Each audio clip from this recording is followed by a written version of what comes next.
Et bonjour, un pour vous, un pour vous aussi. Et moi je suis youtubeur, je fais des reportages YouTube. Vous connaissez YouTube? Ben, je viens voir un peu les jeunes dans la rue, vous êtes jeunes? Ouais, Ben voilà, ben, je viens vous avertir que vous allez mourir un jour, est-ce que vous le saviez? bien sûr. Et qu'est-ce qui se Alors, passe alors après la qu'est-ce qui mort? se C'est passe ça pour- mon but de après la reportage mort. Vous allez où? Croyance, hein. Ben, c'est-à-dire vous êtes quoi? Musulman, chrétien? Bon, c'est ça. Et mademoiselle? Chrétienne. Alors tous les deux vous avez à peu près le même avis, c'est qu'il y a un paradis et un enfer qui existent. Pas directement chez nous. C'est-à-dire? C'est-à-dire que si une personne meurt maintenant dans l'islam, elle attendra dans Le- sa tombe jusqu'au jour du jugement dernier. Ouais, c'est ça. Donc c'est-à-dire oui, le jour de la... Le jour de la résurrection. Après, je Ouais. ne vais pas vraiment trop parler si j'ai pas trop la science pour. Ouais, Mais en tout cas, je sais que c'est comme ça. ouais. Et au jour du jugement dernier, on sera tous jugés pour nos Tous actes. jugés, très bien, c'est ce que je crois aussi moi. C'est ça. Donc alors tous les deux, malgré votre différence, c'est-à-dire vous c'est l'islam et elle c'est la chrétienté, qu'est-ce qui vous permet de dire, par exemple, aux yeux de Dieu, oui, moi je fais du bien, j'ai accès au paradis. Comment est-ce que vous le savez par exemple, si vous pouvez avoir accès au paradis ou pas? Parce qu'il y a bien quelque chose qui vous permet d'y rentrer, il y a une loi en fait. C'est ça. Bah, pour nous, les musulmans, à partir du moment où on respecte les règles qui nous ont été données, Ouais, qu'au fond de nous, on essaye d'être la meilleure personne, essayer de faire notre maximum, ouais, qu'on a le plus de bonnes intentions et de surtout pas être hypocrite. très bien. Et mademoiselle, comment est-ce que vous savez aux yeux de Dieu si vous faites du bien ou du mal? Bah pareil, Ah. à peu près. D'accord, ah bien alors on va voir parce que tous les deux vous avez une loi que Dieu a mis dans votre cœur et que les musulmans acceptent aussi, c'est la loi de Moussa, qui est la loi de Moïse. C'est les 10 commandements. Et elle est belle cette loi parce que même si je ne vous connais pas, et malgré notre différence d'âge, elle montre d'une que je n'ai pas le droit de vous juger, elle ferme aussi la bouche à certains religieux qui se croient mieux que nous aussi. C'est ça. Et vous allez voir, elle nous amène tous au même endroit. Et je ne vais pas aller jusqu'à 10. Alors moi je ne vous juge pas, j'ai cassé les 10. Aller jusqu'en prison, donc divine et non divine, j'ai tout cassé moi. Mais je ne remplis aucun bâtiment, ni église, ni mosquée, ni une organisation. Je ne suis pas témoin de Jéhovah, ni rien de tout ça. Comme ça, c'est annoncé d'avance. Il y a un commandement qui dit « tu ne mentiras point ». Est-ce que ça vous est déjà arrivé, tous les deux, de dire un mensonge? Après, comme on est jeune, je pense que tout le monde a dit des mensonges. Ben oui. Montrez-moi une personne qui peut dire je n'ai jamais menti une fois ». Déjà, c'est un menteur. C'est ça. Après, il y a deux types de mensonges pour moi. Il y a le mensonge pour une bonne raison. Ouais, Par exemple, peut-être pour que deux personnes évitent de s'embrouiller. ouais, Après, il y a le mensonge pour se sauver. Je dirais que c'est ça le péché pour moi. d'accord. Ok. Alors, il faut savoir qu'aux yeux de Dieu, il n'y a pas de petit et gros péché.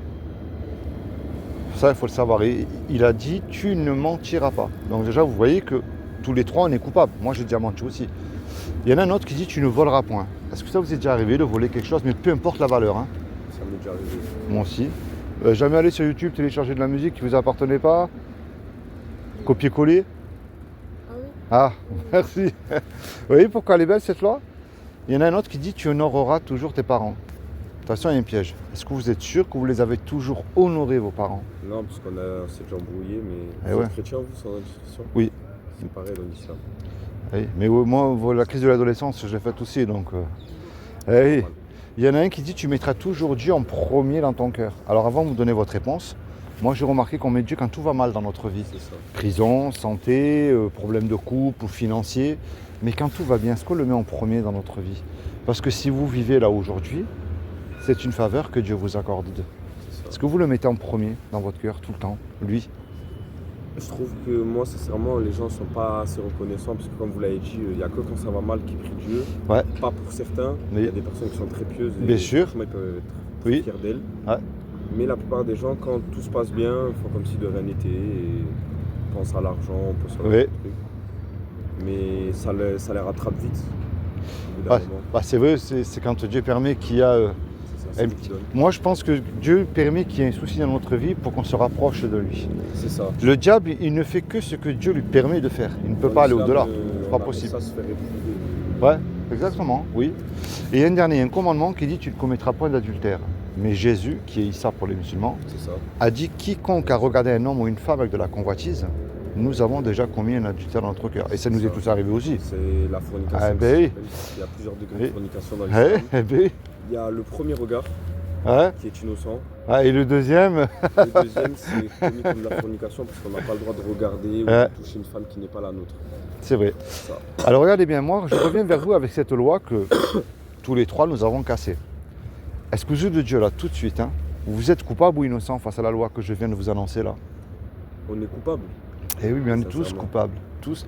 Que ce soit, montrez-moi, même les représentants de Dieu, hein, que ce soit pasteur, prêtre, pape, imam, rabbin, vous croyez qu'ils peuvent dire, Seigneur, tu me dois le paradis, j'ai jamais menti, j'ai jamais une Désolé, femme mais du collègue pour la l'imam, c'est pas convoiter. un représentant de Dieu. Bah, pareil, moi j'argumente un peu, mais bon, vous voyez, il n'y a aucun être humain qui peut dire cela. Parce qu'aux yeux de Dieu, nous sommes tous pécheurs. Ah, montrez-moi un homme ou une femme qui accomplit les 10 commandements, je vous assure qu'il a accès au paradis tout de suite, et Dieu le prend tout de suite. Mais ça n'existe Après, pas. pour nous, dans l'islam, la personne qui se rapproche le plus de la perfection, Ouais, c'est notre dernier prophète, le prophète Mohammed sallallahu alayhi wa sallam. d'accord, Ça veut dire en arabe que paix et bénédiction sont sur lui. ok. Nous, notre but dans l'islam, c'est de ressembler, de mettre notre comportement Ouais, le plus comme lui. d'accord. Essayer d'avoir le même comportement que lui. Parce que pour nous, Est-ce que vous avez déjà lu le Coran? J'ai pas tout lu, Ouais, mais j'ai lu une bonne partie. d'accord. Alors moi, je vais vous expliquer maintenant ce que je crois moi. Dites-moi. Et je vais vous montrer quelque chose dans le Coran. J'ai un petit traité. Il y a quelque chose qui m'a scotché dans le Coran. Mais alors scotché. Moi, ce que je crois, ce qui est impossible à l'homme, ne l'est absolument pas à Dieu. Montrez-moi quelque chose que Dieu ne pourrait pas faire. Ben, je vous rejoins de toute façon. Ben, il C'est peut tout normal. faire. Alors c'est ce que je crois moi il y a 2000 ans.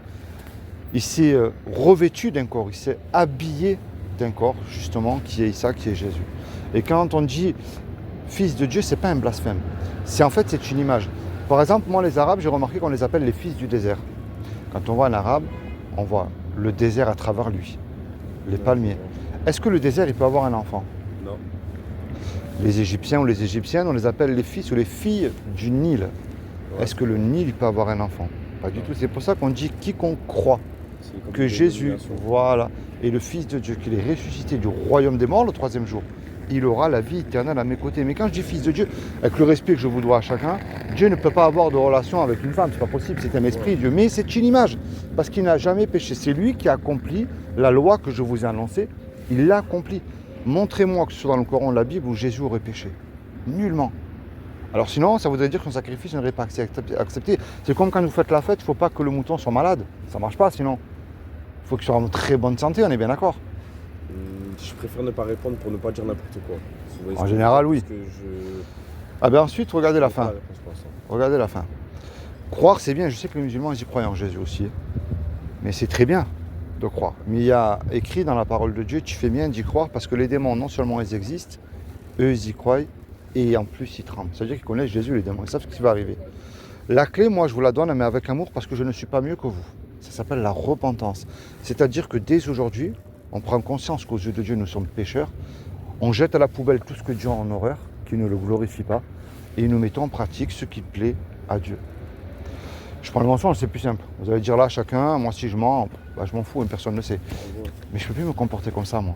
Bah, vous avez Parce qu'il raison, m'accorde c'est- le c'est paradis repentir. gratuitement, je n'ai rien à payer. Ou sinon, ça voudrait dire que je lui crache une deuxième fois au visage. C'est ça la vraie foi. Et qu'est-ce qui nous dit qu'on peut se réveiller demain? Ben oui, C'est ça. ben oui.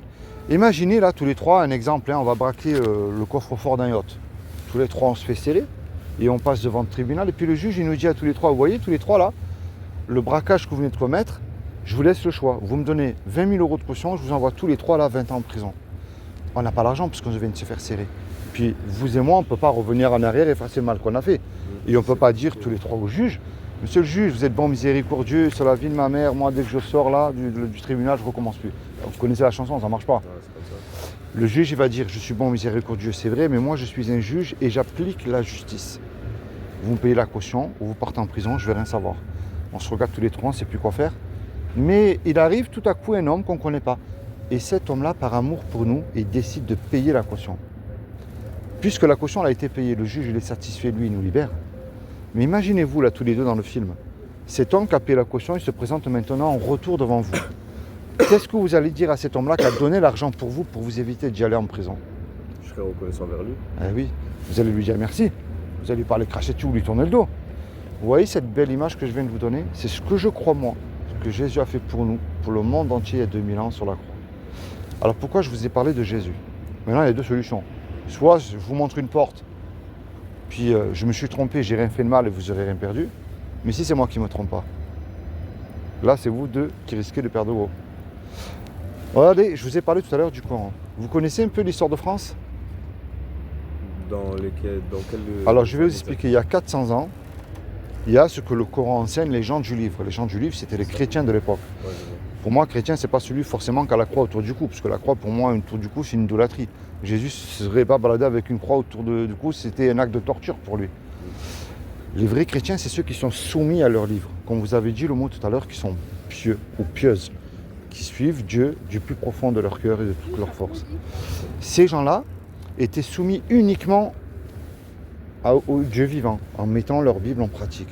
Mais le catholicisme, à l'époque, qui prenait énormément d'ampleur dans le monde entier, Surtout dans l'Europe. oui, ils se sont aperçus, oulala, ceux-là, ils ne suivent pas, ils ne suivent pas le pape, ils vont nous créer des problèmes. Parce que quand vous suivez Dieu, Dieu vous bénit en toutes sortes de bénédictions. Ces gens-là, à l'époque, bon, c'est moi que j'argumente un peu avec le mot d'aujourd'hui, ils bossaient à la mairie, enfin, Dieu les bénissait. Qu'est-ce qu'ils ont fait, ces gens-là? C'est-à-dire le pape a envoyé des soldats, qu'on appelait les dragonnades, dans les maisons de ces chrétiens-là. Par exemple, si vous étiez un chrétien, avec le respect que je vous donne, vous violez votre femme devant vous, prenez vos enfants, les mettez dans un couvent pour les forcer à devenir catholiques, puis vous, puisque vous étiez un chrétien, on vous mettait dans un grand bateau, c'était une prison à l'époque qu'il y avait sur Toulon et Marseille, qu'on appelait les galères. C'est-à-dire que vous étiez attaché aux pieds et on ramait. Voilà. Quand le bateau était à quai, comme une semi-liberté, hein, vous sortiez la journée pour travailler et vous rentrez le soir sur le bateau. Mais tous, sauf les chrétiens de l'époque, tellement qu'ils avaient la haine envers eux. Mais c'est ce qu'ils ont fait aux pays africains, comme par exemple le Congo. Ils ont, par exemple, les Crusaders.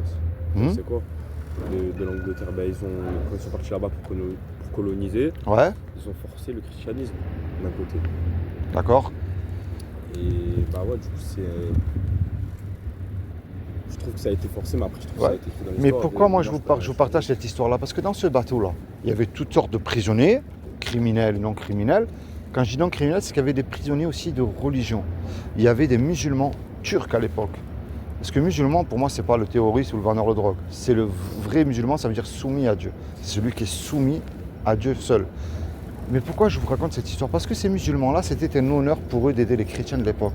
C'est-à-dire qu'ils leur passaient des bibles de cachette, de l'argent pour manger, et aussi du courrier familial. Et s'ils se faisaient attraper, ces musulmans-là, on les mettait nus et on les battait à mort avec une grosse corde trempée dans du sel qu'on appelait la bastonnade. Mais eux, ils s'en moquaient. C'était un honneur pour eux d'aider les gens du livre. Et j'ai dit, mais alors, pourquoi Dieu aurait permis alors qu'il y ait l'islam? Parce qu'à l'époque, avec une seule religion, hein. Et j'ai compris, c'était pour contrer. Dieu a permis l'islam pour contrer le catholicisme qui prenait énormément d'ampleur. Parce que dans tous les pays Maghreb et africains et tout ça, à l'époque, c'était des chrétiens, tous ces gens-là. Les arrière, c'était des chrétiens à l'époque. En Syrie, tout ça, c'est des chrétiens à l'époque. Hein. Mais pourquoi je vous ai parlé de cette histoire-là? Parce que j'ai cherché dans le Coran. Et quand je vous ai parlé de Jésus, j'ai trouvé quelque chose qui est merveilleux, moi, dans le Coran. Mais là, ça m'a scotché. Je vais vous montrer. Regardez bien. Ça, c'est les sourates du Coran. Et vous pourrez faire la recherche tout seul. Vous avez les numéros des sourates. Là. Vous voyez, le chrétien, le Coran, il enseigne qui est chrétien et qui ne l'est pas. Dit aux gens du livre, vous ne tenez sur rien tant que vous ne vous conformez pas à la Torah et à l'Évangile. Pour moi, un vrai chrétien... C'est sourate 5, verset 68. Ouais. Ça a été changé parce qu'il ne dit pas Torah et il ne dit pas Évangile exactement. Là, c'est écrit en arabe. Je ne sais pas si vous lisez l'arabe, c'est ça. pareil. Attendez. Non, parce que quand le Coran a été descendu sur terre, ça ne s'appelait pas directement la Torah et pas directement les évangiles. Et même comment ils auraient pu le savoir. Ça a été changé, je pense, quand ils voulaient dire c'était les gens du livre ou par exemple les livres. Par exemple les personnes qui descendent du livre. D'accord. Pour moi, du moment où c'est marqué la Torah et à l'évangile, Ouais. c'est que c'est quelque chose qui n'est pas bien parce que je pense que le verset a été changé. Ok, peut-être.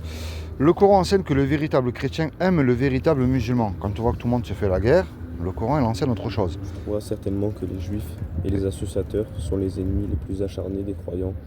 Et tu trouveras certes que les plus disposés à aimer les croyants sont ceux qui disent « nous sommes chrétiens ». C'est ce qu'il y a parmi eux des prêtres et des moines et qui ne s'enflent pas d'orgueil. Attention que l'orgueil aussi c'est un péché aux yeux de Dieu. Hein. Je vais juste chercher pour voir si c'est Ouais. il y a eu des choses qui ont changé.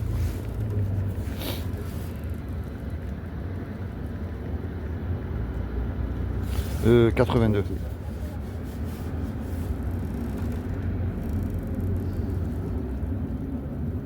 Ça a été changé un peu. Ouais. Je le relis. Hein. Ouais. Tu trouveras certainement que les juifs et les associateurs sont les ennemis les plus acharnés des croyants. Tu trouveras certainement que les C'est juifs et ouais, les ça c'est sont- bon.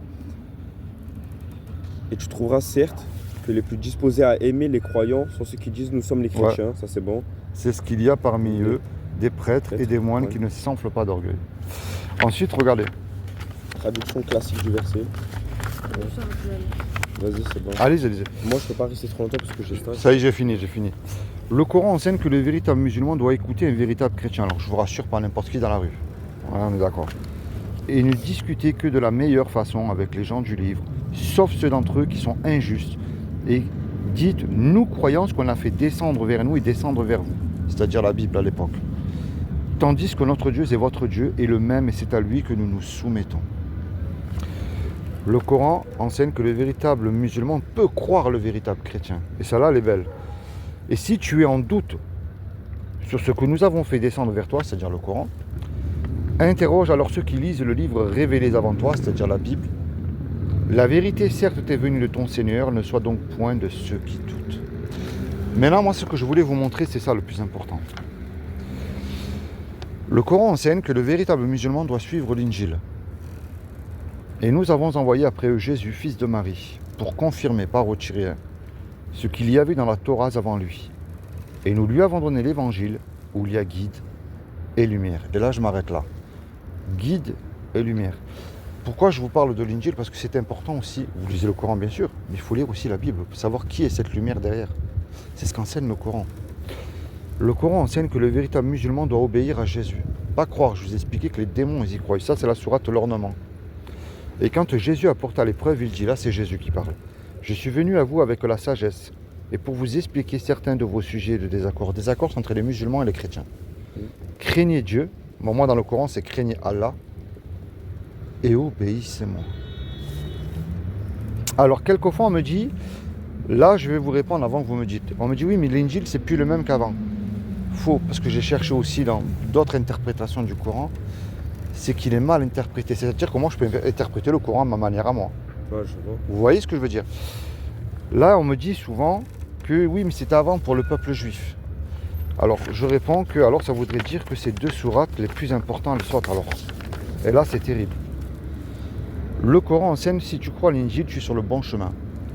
Ceux qui croient, il y a ceux qui ont été descendus, révélés. Et il y a ceux qui ont été descendus avant toi, c'est-à-dire la Bible. Et qui croient fermement à la vie future. Vous êtes d'accord avec moi que c'est la vie après la mort? Ceux-là sont sur le bon chemin de leur Seigneur et ce sont eux qui réussissent dans cette vie et dans la vie future. Et la plus dure est celle-ci que je trouve moi. Le Coran enseigne que si tu crois Jésus, tu seras élevé. Rappelle-toi, quand Dieu dit, là c'est Dieu qui parle, « Ô Jésus, certes, je vais mettre fin à ta vie terrestre. » Dans le Coran, c'est Dieu qui?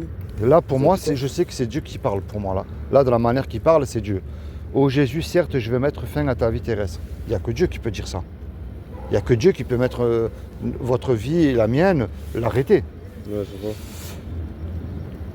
T'élever vers moi et te débarrasser de ceux qui n'ont pas cru. Pas cru, c'est-à-dire en Jésus, pas cru en lui. Ouais.